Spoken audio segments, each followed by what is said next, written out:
परतवाडा प्रकरणाची व्याप्ती दिवसेंदिवस वाढत आहे. आज MIMचे काही पदाधिकारी, उपविभागीय अधिकारी कार्यालय अचलपूर या ठिकाणी जाऊन SDP असणारे शुभम कुमार साहेब यांनी एक निवेदन देऊन सांगितलं की या प्रकरणात MIMचा कोणताच संबंध नसून या प्रकरणात जो आरोपी आहे त्याच्यावर तुम्ही तुमच्या संविधानाच्या हिशोबात किंवा कायद्यात जे तरतूद आहे अशा पद्धतीनं कारवाई करत या संपूर्ण घटनेचा निषेध केला. MIMनं घेतलेल्या भूमिकेबद्दल सर्वही उत्सुकता आहे.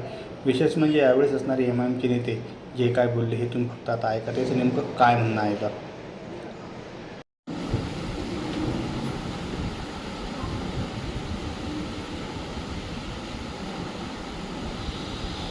गेल्या काही दिवसात अचलपूर परतवाडा शहरातल्या विषयानं पुऱ्या भारतभर हवा केली आहे. प्रसार माध्यमाच्या आजतकपासून तर स्थानिक स्तरावरच्या साऱ्या चॅनलवर याची बातमी आहे. विषय गंभीर आहे, धीर गंभीर आहे आणि ज्या पद्धतीनं त्या विषयाला रंगवलं गेलं, पहिलीच बातमी गावरान 19 टाकली, त्याच्यानंतर या बातमीचा ब्लास्ट झाला.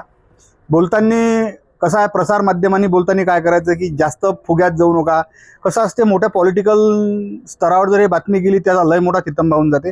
तर या विषयावर आज SDO कार्यालय अचलपूर या ठिकाणी SDPO कार्यालय MIMचे काही कार्यकर्ते आले आणि त्यानं साहेबांसोबत चर्चा केली. एक आमचे मित्रच आहेत. भाऊ, सदर जे प्रकरण झालं, तुम्हाला असं वाटत नाही का की माणुसकीला काळीमा फासणार प्रकरण आहे? बिल्कुल दादा, बहुत ज़्यादा ये समाज के लिए अचलपुर परतवाड़ा ये पुरानी नगरी है, ये संतों और पीरों की नगरी है। यह ऐतिहासिक नगरी है, दूर दूर से लोग अचलपुर देखने के लिए आते, एजुकेटेड लोग रहते। लेकिन इसमें ये जो घटना घटी ये बहुत शर्मसार घटना है, बहुत निर्दलीय ऐसी घटना है कि इसकी हम बहुत कड़े शब्दों में निंदा करते हैं। ऐसी घटना नहीं घटना चाहिए कि एक युवा अपने संबंधों को वीडियो बनाकर वायरल कर रहा है, ये अपने लिए शर्म की बात है। ज्या पद्धतीनं आरोप होत आहे, मी बातमी क्लिअर केली होती की लोक सांगतात हिंदू हिंदू पुरी आहे. मी प्रत्येक प्रसार माध्यमाच्या माणसाला सांगून राहिलो की यात हिंदूपेक्षा मुसलमान पुरी जास्त आहे. हा शब्द माझा पहिला होता. यात हिंदू हिंदू करून याले पॉलिटिकल द्यायचा प्रयत्न चालू आहे. अर्धवट ज्ञानाच्या बरोबर सध्या बातम्या तयार करत झाल्या आहेत. एक मुस्लिम म्हणून आणि MIM पार्टीचा जबाबदार तुम्ही या ठिकाणचं नेतृत्व आहे. आरोप असा होता है कि तो कार्यकर्ता MIM पार्टीचे जे सर्व OBC साहेब याच्या मंचावर बडनेऱ्याच्या स्टेजवर दिसून आलाय. याच्यावर तुमची प्रतिक्रिया? दादा, इसमें देखो, अवैसी साहब की तो बहुत फैन फॉलोइंग है। वो कहीं पर भी आ जाए तो 1 लाख लोग तकरीबन जमा हो जाते। वो पान खाने रुक जाए तो 5000 लोग जमा हो जाते उनको देखने के लिए। अब कौन किसका आदमी है, खुद ने आगे क्या करा, तो उससे पार्टी का कोई लेवा देवा नहीं साहब। अब वो उनके मंच पर था, अब वो बडनेरा के मंच का फोटो आ रहा है, मैंने देखा उसको। उसके आधे घंटे के बाद में अमरावती में वही असद साहब आए, पहले बडनेरा में थे। बडनेरा का उसका जो बैकग्राउंड बता रहा है वो बडनेरा का है। उसके आधे घंटे के बाद उन्होंने अमरावती में सभा ली है, तो अमरावती की सभा में स्टेट पे वो नहीं था, बडनेरा की सभा पे हम स्टेट पे नहीं थे, वो अमरावती की सभा में हम स्टेट पे थे, वो नहीं दिख रहा। हमारे पास पूरे वीडियो है। तो उसको कहीं से मौका मिल गया, वो चढ़ गया, उन्होंने वीडियो बना लिया, उससे पार्टी का कोई लेना देना नहीं है। बरं, हे एकूण जे सारं प्रकरण झाला, एक माणूस म्हणून, एक कोणातरी जबाबदार व्यक्ती म्हणून जो सध्या आरोपी आहे, त्याच्यासोबत असणारे आरोपी आहे, याच्यावर कोणत्या प्रकारची कारवाई करायला पाहिजे आणि त्या कारवाईले जर प्रशासन कोणती कारवाई करत असेल तर त्या MIM विरोध करेल काय? नहीं दादा, ये तो इतनी खतरनाक घटना है। इस घटना के लिए हम कोई चीज में विरोध नहीं करेंगे। सिर्फ हम ये करेंगे कि कायदे में जो चीज होती, जो भारतीय संविधान के हिसाब से होती, वो लड़के ने जो काम करा उसको बिल्कुल उसकी सजा मिलना भारतीय संविधान के हिसाब से। उसके बाद में ये जो लड़के उसके साथ अगर ये चीज को आगे बढ़ाने में, उनको भी पूरी सजा मिलना चाहिए। लेकिन गैर कायदेशीर सजाएं, कुछ भी बोलना, कुछ भी करना, कैसी भी एक्टिविटीज करना, ये सब गैर कायदेशीर है। अभी हम घर गिराने के लिए बुलडोजर लेके जा रहा है, जबकि हाई कोर्ट ने उसको मना करा। ये कहाँ है? उसका घर उसकी नानी के नाम से, ना उसकी नानी उसमें इन्वॉल्व, ना उसका बाप इन्वॉल्व, ना उसकी माँ इन्वॉल्व, और वो इन्वॉल्व है। उसको सजा दो, जो भी भारतीय दंड के मुताबिक सजा होती है उसको होना चाहिए। लेकिन ये कहाँ की सजा है? खरात ने इतना बड़ा प्रकरण करा अनासिक के अंदर, तो उसका GCP नहीं लेकर गए। सिर्फ तुमको नाम से प्रॉब्लम है कि जुर्म से प्रॉब्लम है? देखो, जो भी खराब काम करेगा उसका कोई धर्म नहीं रहता, कोई धर्म खराब काम की इजाजत ही नहीं देता। न हिंदू धर्म ये बोलेगा चोरी अच्छी है, न मुसलमान धर्म अच्छी बोलेगा, न अश्लील हरकतें करना हिंदू धर्म भी उसको बुरी मानता, मुस्लिम धर्म भी बुरा मानता, सिख सारे धर्म बुरा मानते। तो कोई धर्म ये चीज़ों को आगे नहीं बढ़ाता। तो फिर धर्म के नाम पर राजनीति करना, वो वो किसी का बुलडोजर लेके चल जाना ये गलत चीज़ है, इसका हम विरोध करेंगे। बाकी तो जो भी भारतीय संविधान के हिसाब से उसको सज़ा मिलना चाहिए, बिल्कुल ज़रूरी है, मिलना चाहिए। हम उसके सरकार के हर फैसले पर, जुडिशियल के हर फैसले पर फेवर में। तर MIMचे शहर अध्यक्ष सय्यद मोहसिन भाऊ आहेत. आम्ही वेगवेगळ्या कार्यक्रमात एकामेकाला भेटत असतो.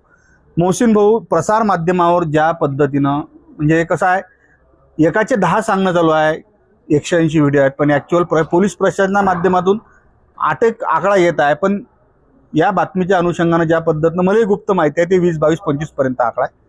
एक माणूस म्हणून तुम्ही या प्रकरणाकडे कसे पाहून राहिले? ये सर जो भी वीडियो हो तो 8 हो, 25 हो, 50 हो, हमको उससे कुछ लेना देना नहीं। अगर एक भी है तो हमारे लिए गलत है। और किसी की भी बेटी वो हमारी बेटी है, वो चाहे किसी भी धर्म से ताल्लुक़ रखे, किसी की भी बहन वो हमारी बहन है। क्योंकि हर व्यक्ति, चाहे वो हिंदू समाज का हो या मुस्लिम समाज का हो, बहन और बेटी से बहुत ज़्यादा प्रेम करता है, बहुत ज़्यादा मोहब्बत करता है। तो अगर किसी भी बहन बेटी के साथ में ये हुआ है तो बिल्कुल गलत हुआ है। हम अचलपुर के तमाम मुसलमान वासियों की तरफ से, हिंदू भाइयों की तरफ से भी और मजलिस इत्तेहादुल मुस्लिमीन की तरफ से भी हम यही विनती करेंगे, उसको जो संविधान के हिसाब से जो उसकी सज़ा बनती है बिल्कुल देना चाहिए उसको सज़ा। एकूण आता तुम्ही MIMचे जबाबदार या ठिकाणचे पदाधिकारी आहे, वरिष्ठ तुमचे जे नेते आहेत याच्यासोबत तुमची कोणती बोलचाल चालू आहे आणि सदर प्रकरणाकडे वरिष्ठ स्तरावरचे नेते कोणत्या पद्धतीनं लक्ष ठेवून आहेत? ऊपर के नेताओं से तुम्हारी क्या बातचीत चल रही है? ऊपर के नेताओं से यही बात चल रही है। हमारे जिला अध्यक्ष जो है और प्रदेश अध्यक्ष जो है यूसुफ पुंजानी साहब, इनसे सबसे बात हुई है। वो उन्होंने भी यही कहा है कि बिल्कुल वो ऐसी चीज़ों को तो हमारे उनको तो ये मीडिया जो चला रहा है तो वो बेचारे परेशान हो गए कि मीडिया क्या चला रहा है, जबकि उससे मजलिस इत्तेहादुल मुस्लिमीन का कोई लेना देना ही नहीं है। हमारे ताल्लुक का अध्यक्ष ने उसको पार्टी से पहले ही निकाल दिया 10 जनवरी को, क्योंकि उन्होंने हमसे पैसों की डिमांड किया था कि भाई मैं आपके वीडियो शूट करूँगा लेकिन मुझे हमें पैसे चाहिए। अब हमारी पार्टी ये कोई पैसे वाली पार्टी नहीं है कि भाई पैसे बांटते हुए बैठी काम करेगी। तो हमने उसको डायरेक्ट नकार दिए थे, जब से हमारी पार्टी से हमारे कोई कांटेक्ट में नहीं था। और इसलिए हमारे प्रदेश अध्यक्ष यूसुफ पुंजानी साहब और जिला अध्यक्ष सैयद मुजीब साहब, उनसे बात हुई, उन्होंने बोला ठीक है। इसलिए फिर इम्तियाज जलील साहब का भी कल वीडियो आया। या संपूर्ण प्रकरणात ज्या पद्धतीनं म्हणजे पोरीचे आपण नावं कोणाच ठिकाणी समोर येणार नाही, असा काही आरोप होत आहे की एक काहीतरी फंडिंग होत होती, या फंडिंगच्या माध्यमातून तो पोरीला फसून अशा पद्धतीचे व्हिडिओ तयार करत होता आणि ब्लॅकमेल करत होता।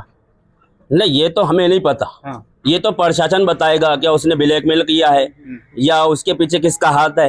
ये जो लोग सियासी लोग अपनी बातें कर रहे हैं, ये तो अब इससे हमसे ज़्यादा बेहतर प्रशासन जानेगा। जब वो जानकारी निकालेगा, प्रशासन बारीकी करेगा, उसमें छानबीन करेगा, तो वो सब दूध का दूध पानी का पानी हो जाएगा। ये जो सब लोग झूठे बातें कर रहे हैं कि वो ब्लैकमेल करता था, वो ये करता था, वो उसको मालूम है। प्रशासन बताएगा क्या करता था क्या नहीं करता था।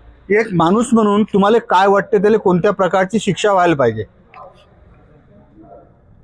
सजा मिलनी चाहिए। नहीं, ये जो संविधान के हिसाब से जो उसकी सजा बनती है बिल्कुल देना चाहिए। जैसा बहुत सारे लोग ये कह रहे हैं कि उसको फांसी दे दो या उसको गोली मार दो, तो ये हमारा संविधान ये नहीं बोलता ना।